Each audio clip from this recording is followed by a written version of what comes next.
नमस्कार दोस्तों, स्वागत है आपका हमारे YouTube चैनल में। आज हम पढ़ेंगे संख्या। क्या होती है संख्याएं? जैसे कि दैनिक जीवन में किसी न किसी रूप में हम संख्याओं का प्रयोग करते हैं। यह संख्या 0 से लेकर 9 तक के कुल 10 अंक में से ही बनी होती है। जैसे कि 15, 10, 101, 120, 150, 200, यानी कि 1 से लेके 0 तक जितने भी अंक आएंगे सारे मिक्स रहेंगे 0 से लेके 9 तक। हम जिन 10 अंकों का प्रयोग करके संख्या बनाते हैं वे भिन्न भिन्न प्रकार की होती है, यानी कि संख्याएं बहुत प्रकार की होती है। आइए हम इन्हें संक्षिप्त में पढ़ेंगे। सबसे पहले पढ़ेंगे हम संख्याओं के प्रकार, यानी कि संख्याएं कितने प्रकार की होती है। सबसे पहले आती है हमारी प्राकृत संख्या, यानी कि जैसे प्राकृत हम बोलते हैं प्राकृतिक, जैसे प्राकृतिक के रूप में पेड़ पौधे पत्तियां सभी किस में आते हैं? प्राकृतिक। जैसे हम नॉर्मल जैसे संख्या गिनेंगे तो 1, 2, 3, 4, 5, 6, 7, 8, 9, 10 ऐसे ही बोलेंगे। तो सबसे पहले आएगी हमारी प्राकृत संख्या, फिर नंबर 2 पे आएगी हमारी पूर्ण संख्या, नंबर 3 पे आएगी हमारी पूर्णांक संख्या, फिर परिमेय संख्या, अपरिमेय संख्या, सम संख्या, विषम संख्या, भाज्य संख्या और अभाज्य संख्या, और लास्ट में आती है हमारी वास्तविक संख्याएं। हम सभी ने पूरा डिटेल के साथ पढ़ेंगे। सबसे पहले पढ़ेंगे हम प्राकृत संख्या। नंबर 1 पे हमारी प्राकृत संख्या।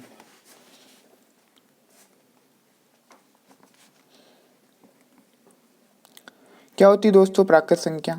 हमने जैसे बताया था कि प्राकृतिक यानी कि इन्हें किससे प्रदर्शित करेंगे हम? एन से। एन यानी कि नेचुरल नंबर्स। संख्या को इंग्लिश में क्या बोलते हैं हम? नंबर। सबसे पहले आती है हमारी प्राकृत संख्या। अगर हम इनके परिभाषा के रूप में दें तो वह संख्या जो 1 से प्रारंभ होती है। कहाँ से प्रारंभ होती है? 1 से, और कहाँ तक चलती है? अनंत तक। 1 से प्रारंभ होती है और अनंत तक चलती है। ठीक है, हम इन्हें परिभाषा के रूप में लिखें तो लिखेंगे सबसे पहले हम वह संख्या जो 1 से प्रारंभ होती है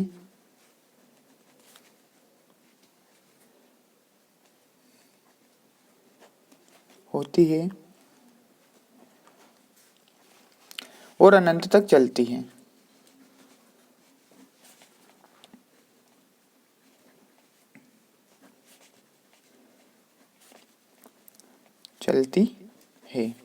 क्या कहलाती है? हमारी प्राकृत संख्या कहलाती है। ठीक दोस्तों, क्या लिखी हमने इसकी परिभाषा? वह संख्या जो 1 से प्रारंभ होती है और अनंत तक चलती है। ये चिन्ह है हमारा अनंत का, जैसे कि 1, 2, 3, 4, 5, 6, 7, कुछ भी संख्या आ सकती है। 50, 100, 1000, 10,000, लाख, 10 लाख, करोड़, 10 करोड़, यानी कि कहाँ तक चलेगी? ये अनंत तक, क्योंकि संख्याएं कभी समाप्त नहीं होती। फिर नंबर 2 पे आती है हमारी पूर्ण संख्या। पूर्ण संख्या इसे प्रदर्शित करेंगे हम W द्वारा। किसे प्रदर्शित करेंगे हम? W द्वारा। क्या होती है दोस्तों पूर्ण संख्याएं?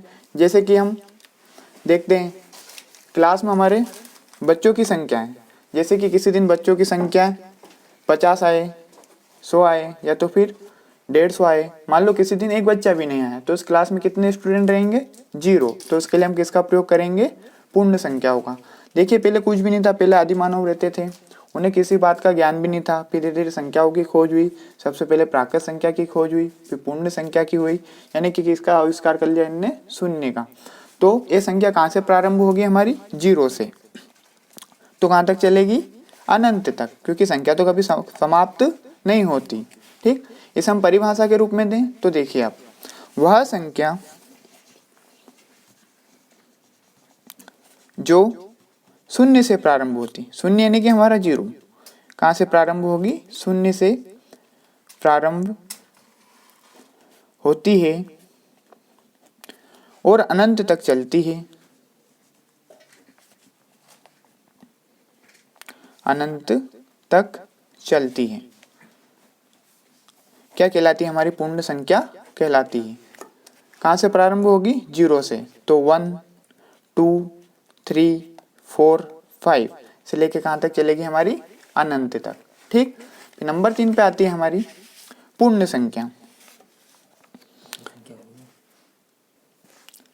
नंबर 3 पे आती है हमारी पूर्णांक संख्या। क्या आती है? पूर्णांक संख्या। क्या होती है दोस्तों पूर्णांक संख्याएं? जैसे कि हम देखते हैं जम्मू कश्मीर में, आपने देखा हुआ टेम्परेचर जो तापमान रहता है वो -0 degree Celsius, -1 degree Celsius, -5 degree Celsius, यानी कि प्लस में भी रहता है और माइनस में भी रहता है। जैसे कि हम परिभाषा के रूप में देना चाहें तो वह संख्या जो धनात्मक और ऋणात्मक यानी कि प्लस और माइनस दोनों हो, क्या कहलाती है? हमारी पूर्णांक संख्या कहलाती है। एग्जाम्पल के लिए हम परिभाषा में देखें तो देखिए, वह संख्या जो धनात्मक और ऋणात्मक दोनों हो, क्या हो? दोनों हो, पूर्णांक संख्या कहलाती है। यानी कि स्टार्ट कहाँ से होगी हमारी? देखिए, कोई भी संख्या है हमारी 0 से प्रारंभ होगी, इधर किस में चलेगी? हमारी प्लस में। +1, +2, +3, +4, +5, +6, +7 से लेके अनंत तक, यानी कि कभी समाप्त नहीं होती। ऋणात्मक की बात करें तो माइनस में चलेगी, -1, -2, -3, -4 से लेके अनंत तक, क्योंकि संख्याएं हमारी खत्म नहीं होती। क्या अगर हम डबल से देखें तो पूर्णांक संख्या, वह संख्या जो धनात्मक और ऋणात्मक दोनों होती है, क्या कहलाती है? हमारी पूर्णांक संख्या कहलाती है। ठीक। नंबर 4 पे आती है हमारी परिमेय संख्या। संख्या जैसे हम सम संख्या भी दे सकते हैं, पर हम पहले पढ़ लेंगे परिमेय संख्या ताकि आपको अच्छे से समझ में आ जाए। अब पढ़ेंगे हम परिमेय संख्या।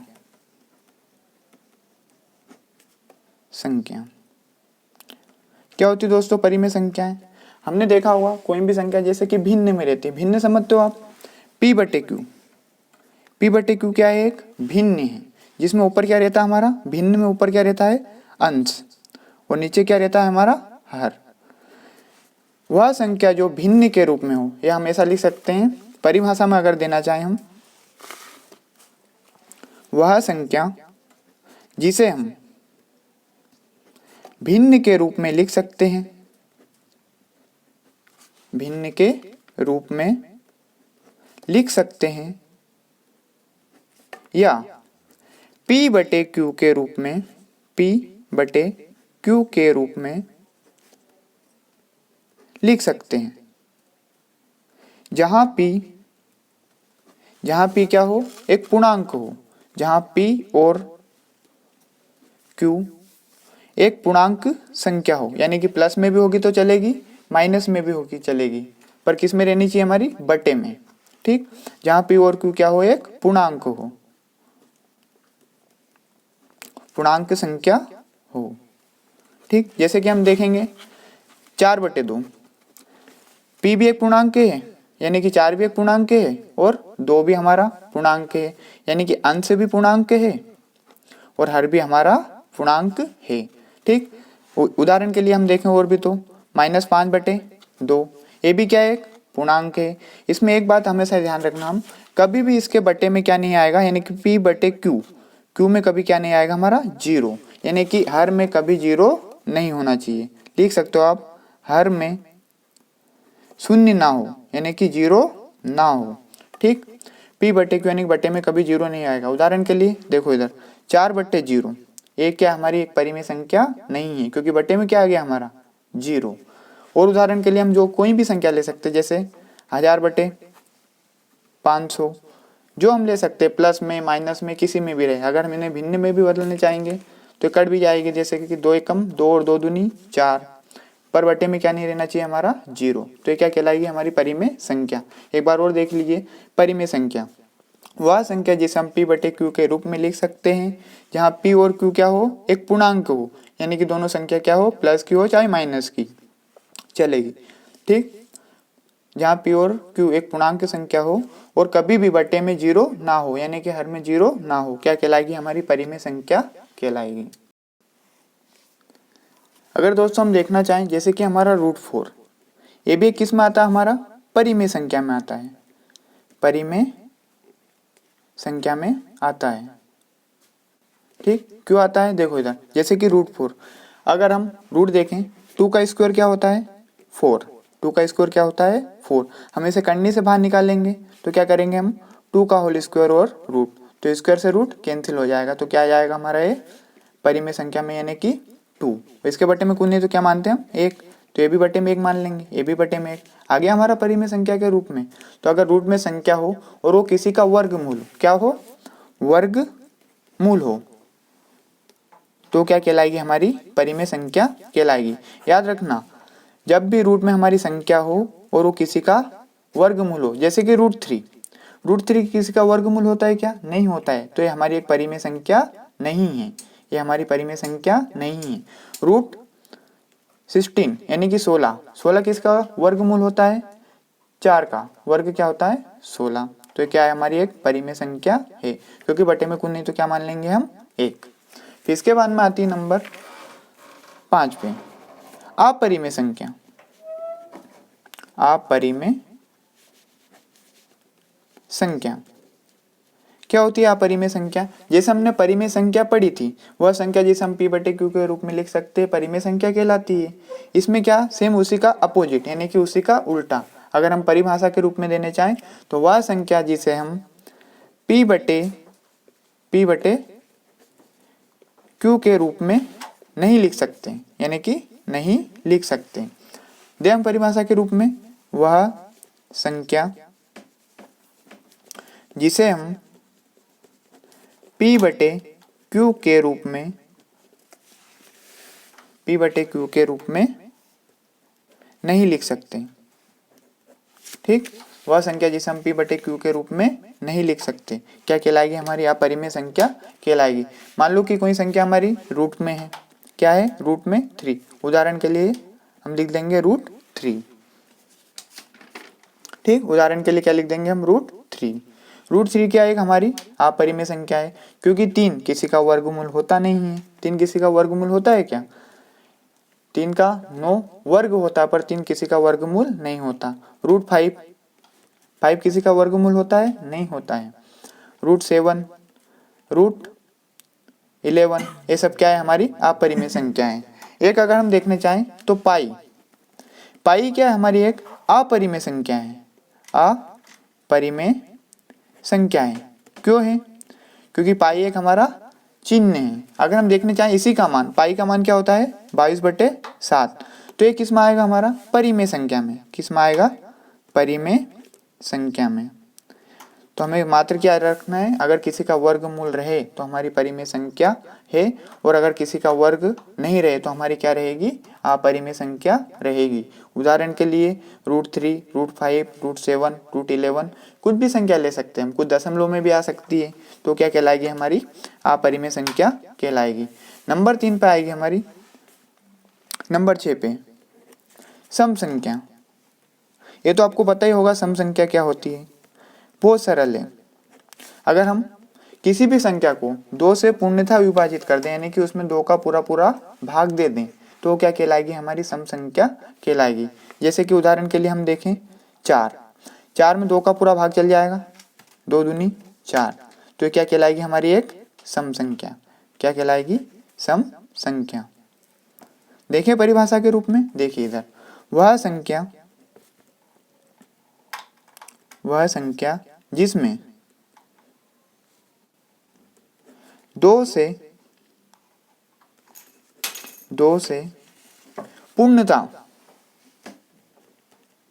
यानी कि पूरा भाग चल जाए, शेषफल कुछ नहीं बचना चाहिए हमारा। ठीक, पूर्णता भाग चला जाए क्या कहलाएगी हमारी सम संख्या कहलाएगी। या 2 से पूर्णता विभाजित हो जाए क्या कहलाएगी हमारी सम संख्या कहलाएगी। उदाहरण के लिए 4 एक क्या है हमारी परिमेय संख्या है। जैसे कि आगे देखें हम 8 भी क्या है हमारी एक परिमेय संख्या, 2 से पूरा भाग चल जाएगा, 2 चुकू 8, तो ये क्या हो गई हमारी एक सम संख्या। फिर नंबर और कुछ भी दे सकते हैं, कोई भी संख्या ले सकते हैं, कोई भी नंबर ले सकते हैं। 100 भी क्या हमारी एक परिमेय संख्या, कैसे 2 पंजे 10 ये 0 पूरा भाग चल गया, तो ये क्या कहलाएगी हमारी परिमेय संख्या। अगर हम देखें जैसे कि हम देखें 100 में 2 का पूरा भाग चल जाएगा, कितनी बार जाएगा, 50 बार। तो ये क्या कहलाएगी, हमारी एक सम संख्या कहलाएगी।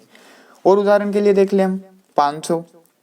अब ऐसा नहीं जैसे कि पीछे 0 रहे या सम संख्या रहे, तो क्या कहलाएगी, हमारी 2 से पूर्णतः विभाजित हो जाएगी, 2 से हो जाएगी, 2 दूनी 4, एक इधर गया, 2 5 10 और ये 0, ये क्या हमारी एक सम संख्या।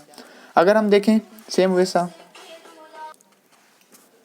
ठीक दोस्तों, जैसे कि हमारा 500 पूरा विभाजित हो जाएगा 2 से, तो ये क्या आ जाएगा हमारा 250, तो ये क्या कहलाएगी, हमारी एक सम संख्या।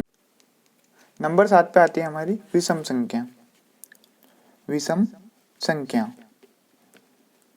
जैसे कि हमने अभी पढ़ा था सम संख्या की परिभाषा, वह संख्या जो 2 से पूर्णतः विभाजित हो जाए क्या कहलाएगी, हमारी सम संख्या कहलाएगी। सेम इसी का अपोजिट, इसी का उल्टा, जैसे कि हम वह संख्या जो 2 से पूर्णतः विभाजित ना हो क्या कहलाएगी, हमारी विषम संख्या कहलाएगी। लिख लें हम परिभाषा, देखो इधर, वह संख्या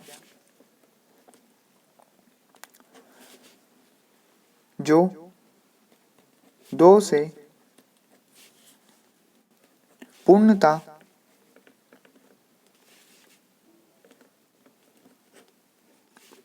विभाजित ना हो क्या कहलाएगी, हमारी विषम संख्या कहलाएगी। उदाहरण के लिए जैसे कि 3 में 2 का भाग चल जाएगा क्या, देखते हम देखें, 2 एकम 2, क्या बचा हमारा शेषफल, तो ये क्या कहलाएगी, हमारी एक विषम संख्या कहलाएगी। आगे देखें हम, जैसे कि 7 में 2 का भाग जाएगा क्या, नहीं जाएगा, देखें हम, 2 तिया 6 माइनस शेषफल बच गया, तो ये क्या कहलाएगी, हमारी विषम संख्या।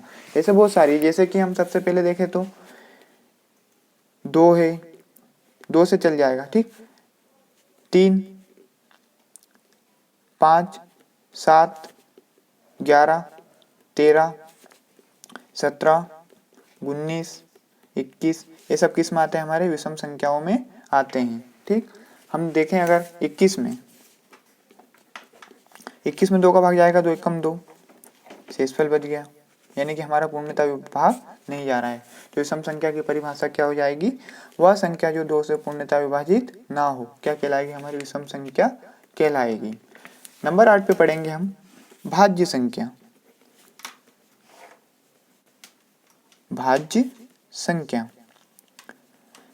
भाज्य यानी कि भाग देना। ठीक, जैसे कि हम उदाहरण में देखें तो वह संख्या जिसमें 2 से अधिक संख्याओं का भाग चल जाए, जैसे कि हमारी कोई भी संख्या रहेगी उसमें किसका भाग चल जाए, 2 या 2 से अधिक संख्याओं का भाग चल जाए। जैसे कि हम लिखें, जैसे कि हमारा 8 है, क्या है 8, इसमें देखें हम तो एक का भाग चल जाएगा, कितनी बार जाएगा, 8 बार।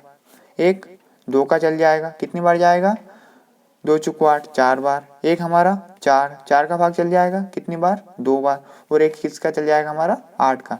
2 संख्याओं से अधिक, 1 2 3, ये क्या कहलाएगी, हमारी एक भाज्य संख्या। परिभाषा में लिखे हम, वह संख्या जिसमें 2 या 2 से अधिक, 2 या 2 से अधिक, यानी कि 2 से अधिक संख्याओं का भाग जाना। हम अगर और भी उदाहरण लेने चाहें तो देखिए हम, जैसे कि हम 16 को भी हम क्या बोलेंगे, एक भाज्य संख्या, यानी कि इसमें 2 संख्याओं से अधिक संख्याओं का भाग चल जाएगा। जैसे कि एक का चल जाएगा, एक 2 का चल जाएगा, एक 4 का, एक 8 का और एक 16 का। हो गई 2 से अधिक, 1 2 3, यानी कि 2 या 2 से संख्याओं का अधिक भाग चल जाए वो क्या कहलाएगी, हमारी भाज्य संख्या। उदाहरण के लिए और दूसरे देखने चाहें हम, 24 भी क्या हमारी भाज्य संख्या है। सबसे पहले 24 का भाग 1 में जाएगा, 1 का भाग 24 में जाएगा, कितनी बार, 24 बार। फिर 2 का भाग भी चल जाएगा, फिर 4 का भाग भी चल जाएगा, ऐसी बहुत सारी संख्याओं का भाग इसमें चल जाएगा। तो ये क्या कहलाएगी, हमारी भाज्य संख्या। नंबर 9 पे आती है हमारी अभाज्य संख्या। भाज्य संख्या का सेम अपोजिट, अभाज्य संख्या।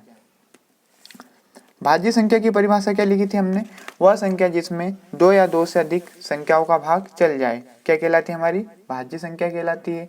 इसी का उल्टा हो जाएगा हमारा, वह संख्या जिसमें 2 या 2 से अधिक कम संख्याओं का भाग जाए। देखो उदाहरण के लिए, जैसे कि 1 है हमारा, एक में मात्रा हमारा किसका भाग जाएगा, एक का, तो ये क्या कहलाएगी हमारी एक अभाज्य संख्या।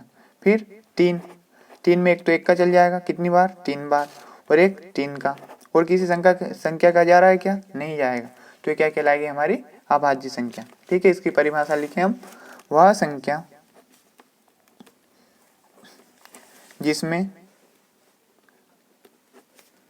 2 या 2 से कम, उसमें अधिक था, इसमें क्या जाएगा हमारा कम। मेन पॉइंट क्या है हमारा, कम, यानी कि 2 संख्याओं से कम संख्याओं का भाग जाए। वह संख्या जिसमें 2 या 2 से अधिक संख्याओं का भाग जाए क्या कहलाएगी हमारी अभाज्य संख्या कहलाएगी। उदाहरण के लिए हमने देखा था 1, 3, एक हम ले लो उदाहरण के लिए 7, 7 में एक तो एक का चल जाएगा और एक 7 का चल जाएगा, इसके अतिरिक्त किसी संख्या का भाग जाएगा क्या, नहीं जाएगा। और उदाहरण के लिए देखने चाहें हम तो एक ले लो आप 33, 33 में एक का चल जाएगा, 3 का चल जाएगा, 33 का चल जाएगा, ये तो हमारी भाज्य संख्या में आ जाएगा क्योंकि इसमें 2 या 2 से अधिक संख्याओं का भाग चल गया, इसलिए किसमें आ जाएगी हमारी भाज्य में, तो ये हमारी भाज्य संख्या नहीं है। ठीक, और कौन सी संख्या, 37, 37 में एक तो एक का जाएगा और एक 37 का जाएगा, तो ये क्या आ जाएगी हमारी अभाज्य संख्या। अब आती है हमारी लास्ट में आती है हमारी वास्तविक संख्या, नंबर 10 या 11 पे शायद। ठीक, क्या आती है हमारी वास्तविक संख्या। अगर हम पाठ 10 यानी कि कक्षा 10वीं में देखें तो हमारा पार्ट 1 यही है हमारा वास्तविक संख्या। 7th क्लास में परिमेय संख्या आ जाएगी, फिर प्राकृत संख्या आ जाएगी, धीरे धीरे सारी संख्याएं आती जाएगी सभी से, मतलब हमने यहाँ से 5th से लेके 10th का मैथ पढ़ लिया है। पार्ट 1 जो भी हमारा संख्या पद्धति है, फिर संख्या है, पूर्णांक संख्या है, फिर परिमेय संख्या है, सभी संख्या की लास्ट में आएगी हमारी वास्तविक संख्या। वास्तविक संख्या क्या होती, जितनी भी संख्या हमने पढ़ी, प्राकृत संख्या, पूर्ण संख्या, पूर्णांक संख्या, भाज्य संख्या, अभाज्य संख्या, परिमेय संख्या, अपरिमेय संख्या, सभी से मिलकर क्या बनती है हमारी वास्तविक संख्या मिलती है। यानी कि सभी संख्याओं से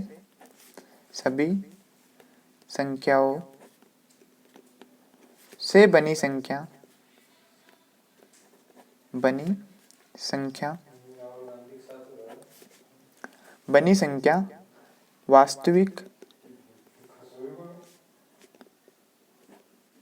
संख्या कहलाती है। ठीक, सभी संख्याओं से बनी संख्या वास्तविक संख्या कहलाती है। उदाहरण के लिए हम कुछ भी दे सकते हैं, प्राकृत संख्या, उदाहरण के लिए प्राकृत संख्या, पूर्ण संख्या, पूर्णांक संख्या, फिर परिमेय संख्या, अपरिमेय संख्या, सम संख्या, विषम संख्या, सभी। एक बार हम इन सभी का रिवीजन कर लेते हैं। सबसे पढ़ा था हमने पहले प्राकृत संख्या कितनी प्रकार की होती है, 9 या 10, 11 जितनी भी दे सकते हैं हम। नंबर 1 पाती है हमारी प्राकृत संख्या, वह संख्या जो 1 से प्रारंभ होती है और अनंत तक चलती है, प्राकृत संख्या कहलाती है। उदाहरण के लिए हमने दिया था 1 से प्रारंभ हुई तो कहाँ तक चली हमारी, अनंत तक, ये क्या कहलाएगी हमारी प्राकृत संख्या। फिर नंबर 2 पे हमारी पूर्ण संख्या, वह संख्या जो 0 से प्रारंभ होती है और अनंत तक चलती है, क्या कहलाती है हमारी पूर्ण संख्या। तो उदाहरण में हमने दिया था कहाँ से प्रारंभ होगी हमारी 0 से, तो कहाँ तक चलेगी, अनंत तक। फिर आती है हमारी पूर्णांक संख्या, वह संख्या हम जिसे धनात्मक और ऋणात्मक यानी प्लस और माइनस दोनों में लिख सकते हैं, क्या कहलाएगी हमारी पूर्णांक संख्या कहलाएगी। जैसे कि हमने उदाहरण के लिए दिया था 0 प्लस का 1 प्लस का 2 प्लस का 3 प्लस का 4 प्लस का 5 प्लस का 6, ऐसे माइनस में आ जाएगी हमारी -1 -2 -3 -4।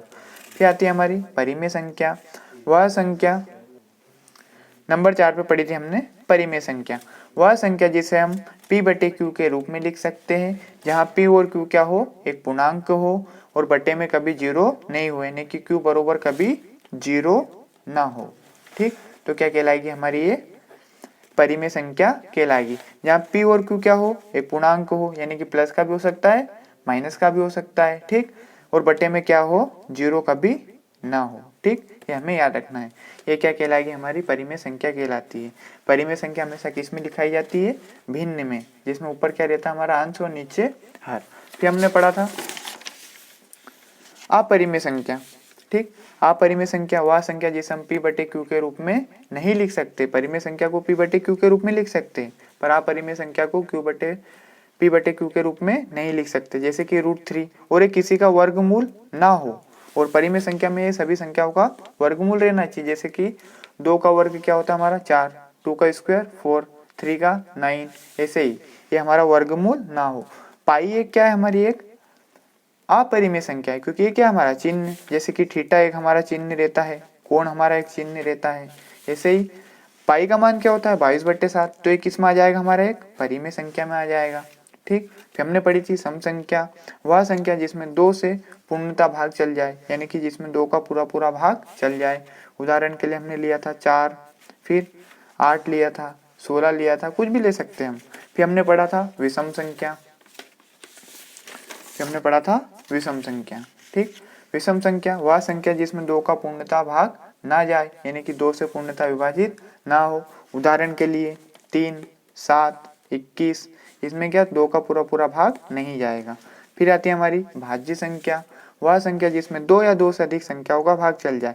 2 या 2 से अधिक मतलब कि 3-4 संख्याओं का भाग चल जाना चाहिए हमारा, जैसे कि हमने इसमें दिया था 1, 2, 3, 4 संख्याओं का भाग चल गया, हो गया 2 से अधिक, तो क्या कहलाएगी हमारी भाज्य संख्या।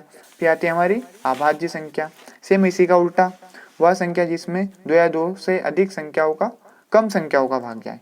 इसका मेन पॉइंट क्या है, कम संख्याओं का भाग जाए।